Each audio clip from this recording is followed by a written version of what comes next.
S2 bab ke-89. Kenapa bajumu? Tanya Pak Amin. Badai menunjukkan baju seragamnya yang memang basah di bagian punggung. Basah, Pak. Kepleset tadi. Akunya. Pak Amin menatap ke arah satu kaki Badai yang memang terbungkus gips. Ya sudah, kembali duduk. Tak menjawab. Dia menyeret kaki untuk kembali ke mejanya. Pelan mendudukkan diri dan menyimpan tongkat di bawah meja. Velos mana? Tanya Bumi. Badai jadi menoleh, menggelengkan kepala. Tadi dia keluar mau nyariin Elo. Nggak ketemu sama Velos emang? Kembali Badai menggelengkan kepala. Dia melipat baju seragamnya asal dan memasukkan baju itu ke dalam tas. Gue ke toilet. Nggak keliat dia. Katanya dan mulai menatap arah papan tulisannya. Ini suruh ngapain? Tanyanya, melirik ke arah buku paketnya. Suruh ngerjain yang 5 soal itu. Bumi menjawab sembari menulis di bukunya sendiri. Badai mengambil ballpoint, mulai mencoretkan di buku tulisnya. Tapi dengan cepat, dia meletakkan kembali ballpoint itu.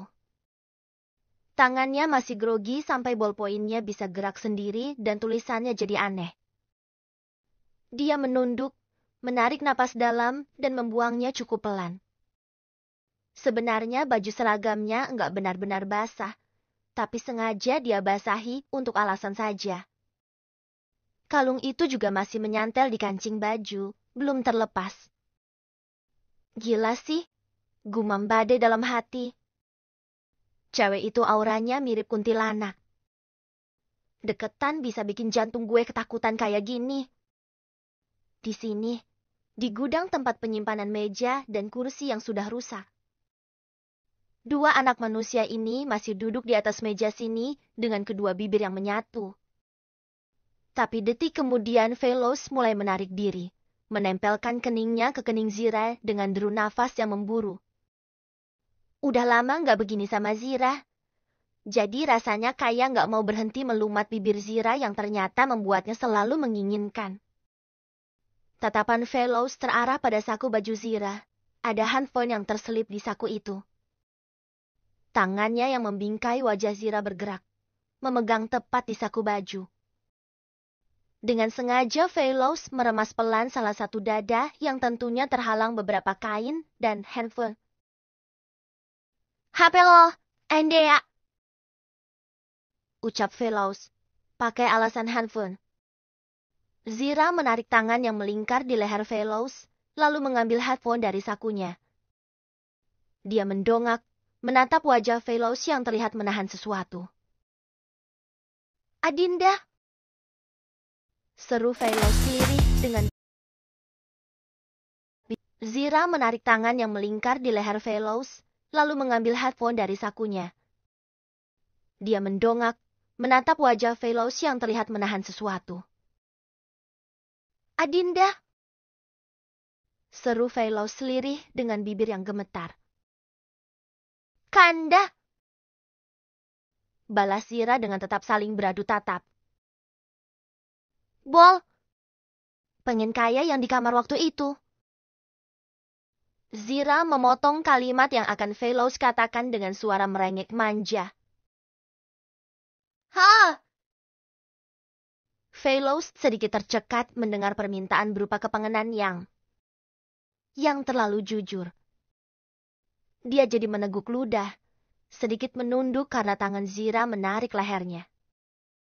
Zira memiringkan kepala, mengecup bibir Velos dan mengulum bibir bawah Velos seperti yang Velos lakukan padanya beberapa detik tadi. Menikmati apa yang Zira lakukan, Velos memejamkan kedua matanya. Tangannya bergerak tak diam, meremas pelan salah satu dada Zira dari luar seragam. Adegan seperti ini dan berlangsung cukup lama. Zira mulai menarik diri, Dadanya naik turun sesuai dengan deru nafas yang ngos-ngosan. Kalau dari luar seragam gue kusut, ende ya. Velos menghentikan tangan yang sejak beberapa menit lalu meremasi dada Zira. Sorry, ende ya, dada lo empuk banget. Ngomongnya gagu dengan wajah memerah, malu. Remes dari dalam aja, ende ya, biar seragamnya nggak kusut. Kata Zira sembari melepaskan kancing seragamnya. Ha! Zira menghentikan gerakan tangan yang mulai melepas kancing di urutan ketiga. Dia menatap wajah Cengo Velos yang memerah. Lo nggak mau? Mau. Velos menjawab cepat dengan kepala yang mengangguk. Gue bantu lepas. Gue bisa lepas sendiri. Tolak Zira. Biar cepat. Balas Velos. Zira menepis tangan Velos. Gue sendiri aja. Kan? Lo diem aja deh. Cepat Zira memotong kata yang akan keluar dari mulut Velos. Velos jadi menghela napas dan memilih mengalah. Dia memerhatikan dada kecil Zira yang terbalut tank top warna hitam. Ada tali bra warna krim yang terlihat di bahu sana. CKK. Bayangin bulatnya barang kenyal itu udah bikin Velos ngiler banget. Udah pernah lihat sekali, jadi bayangannya beneran melekat banget di kepala. Tangannya mengepal melihat Zira yang buka baju lama banget. Dibantuin gak mau, tapi bikin gak sabar kayak gini. Endea, gak usah dibuka semua. Gini aja, gue intip dari atas. Zira mengangkat kepala, menatap wajah pengen suaminya yang beneran gak bisa disembunyikan. Dia menunduk saat tangan Velos mulai menarik tank topnya yang ada di dada. Satu dadanya mencuat, dikeluarkan dari beberapa kain penutup itu. Tangan Zira langsung membekap mulut ketika putingnya yang mengeras disentuh, lalu dimainkan. Tak tahan, Velos menunduk. Lidahnya menyentuh benda kecil itu, lalu memasukkannya ke mulut. Ige, endea! Rintih Zira, lalu menggigit bibir menahan rasa geli yang menyebar ke perut. Geli! Endea! Dia mendesah kecil, membusungkan dada untuk mempermudah. Lidahnya menyentuh benda kecil itu, lalu memasukkannya ke mulut. Ige, endea! Rintih Zira, lalu menggigit bibir menahan rasa geli yang menyebar ke perut. Geli! Endea! Dia mendesah kecil, membusungkan dada untuk mempermudah Velos menyusup padanya. Satu tangan Velos yang lain menarik tank top yang sebelah. Bergerak meremas-remas satu dada Zira yang kanan. Dia melirik Zira yang mendesah tak tenang. Enak nggak, endea? Tanya Velos. Zira menganggukkan kepala tanpa ragu, tapi wajahnya langsung merona saat melihat senyum Velos yang tepat ada di depan potting susunya. Pelan-pelan, anjir! Ada selokan, kaki gue bisa masuk selokan. Velos menarik diri dari hadapan Zira. Dia menatap ke arah jendela yang kacanya buram dan tentu berdebu. Di luar gedung sana, ada ombak dan petir yang lagi ngegotong whiteboard. Siapa, endea? Tanya Zira yang jadi panik. Velos membantu merapikan tank top istrinya. Dia menarik tangan istrinya untuk turun dari meja. Mereka bersembunyi di belakang lemari yang ada tak jauh dari pintu. Kriat. Ombak membuka pintu gudang. Haham, baru buka pengapnya udah kecium banget. Keduanya kembali mengangkat whiteboard dan melangkah masuk ke dalam gudang. Taruh mana ini? Tanya petir yang jalan maju. Asal taruh aja sih. Ya udah, sini aja kalau gitu. Yang penting kan udah di dalam gudang. Petir menyandarkan whiteboard itu ke lemari yang berjajar. Ombak mulai mepelaskan pelan dan menepuk-nepuk tangan sendiri yang kena debu. Dia menatap berkeliling, meneliti keadaan gudang yang belum pernah dia masuki. Selama sekolah di sini, baru sekali ini gue ke gudang yang sini. Kayaknya asik buat mojok ya, Cuk. Petir berucap. Ombak menggelengkan kepala. Asik itu kalau ada yang diajakin mojok. Kalau jomblo ya nggak asik lah. Duduk santai dulu lah, Cuk. Capek gue. Petir duduk di meja yang beberapa menit lalu dipakai Zira dan Veloz untuk duduk. Ombak menggilas putung rokok yang diinjak.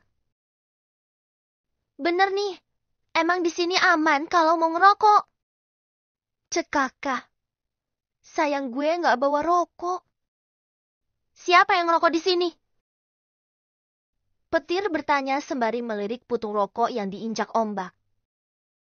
Kedua bahu ombak mengedik. Pernah lihat si Veloz masuk sini. Kalau lainnya belum pernah lihat. Mendengar nama Veloz disebutkan, Petir jadi mengingsut duduk untuk menghadap ke ombak. Si Veloz beneran pacaran sama si Zira ternyata ya. Pas kita rame-rame menyerang di markasnya anak Haryana kan karena si Zira itu dikeroyok habis sama mereka. Makanya Zira nggak masuk lama karena opname. Tutur ombak. Petir menganggukkan kepala. Iya, gue baru tahu. Anjir. Detik kemudian dia menggelengkan kepala. Bagusnya si Zira apa coba? Iya sih cantik doang. Anaknya petakilan gak jelas begitu. Apanya yang menarik coba? Ombak terkekeh mendengar pendapat Petir soal si Zira.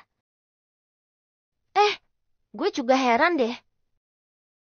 Kok bisa si Xavier pun kepincut sama si Zira? Dan sekarang si Veloz yang terkintil-kintil. Iya sih si Zira cantik. Tapi gue lebih suka cewek yang gak kayak demit begitu sih. Petir menuding wajah ombak cepat. Jangan suka sama Giselle ya. Gue sambar juga loh. Ombak makin terkekeh mendengar ancaman Petir. Gue juga bisa ngegulung lo. Terus gue libet-libet dan lempar ke dataran tinggi. Hahaha. Petir tertawa, begitu juga dengan ombak yang tergelak lirih. Tapi beneran. Ombak melirik Petir. Lo suka sama si Giselle? Tanpa ragu Petir menganggukkan kepala. Cuma, dia tuh kayak buah durian dan gue kancilnya. Kancil ini cuma bisa mendongak menatap si buah yang terlalu tinggi untuk dipetik. Mau manjat pun nggak bisa karena kancil nggak dikasih kelebihan buat manjat pohon. Yang bisa gue lakukan cuma nunggu durian itu runtuh dan nimpuk kepala kancil. Terus kancilnya sekarat, koma, lanjut mati. Cerita tamat. Dengan cepat ombak meneruskan cerita Petir. Sialan lo. Petir langsung mentonyol kepala ombak. Kisah gue nggak sengenes itu juga kan? Temen lu cenut. Hah? Ombak tertawa. Dia menepuk bahu Petir. Gue dukung pokoknya. Dah, ayo balik ke kelas. Petir beranjak dari atas meja. Dia melangkah keluar dari pintu gudang. Ombak mengikutinya, lalu menutup pintu gudang. Ini tadi pintunya dikunci nggak sih? Lupa gue. Petir menatap kunci yang memang tercantel di bawah handle pintu.